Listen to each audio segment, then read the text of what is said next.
So దాదాపుగా ఏ పైరునైనా ఈ పురుగులే ఆశిస్తాయి. అంటే ముందు చెప్పినటువంటి తొలిచి తినే పురుగులు, అంటే వీటిని చూయింగ్ పెస్ట్ అంటారు. పచ్చ పురుగు, లద్దె పురుగు, గులాబీ రంగు పురుగు, కాయ తొలుచు పురుగు, ఆకు చుట్టు పురుగు, కాండం తొలుచు పురుగు ఇవి.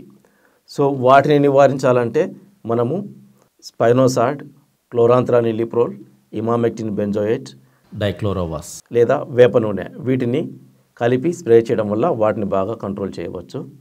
అలాగే రసం పీల్చు పురుగులు, రసం పీల్చు పురుగులో రెక్కజాతి పురుగులని మనం కంట్రోల్ చేయాలంటే డైనోటెఫ్యురాన్, డైఫెన్థ్యూరాన్, బైఫెన్థ్రిన్, నిథిన్ పైరం లాంటి వీటి కాంబినేషన్లో మనము పిచికారీ చేయడం వలన ఈ రెక్కజాతి రసం పీల్చు పురుగులను కంట్రోల్ చేయవచ్చు.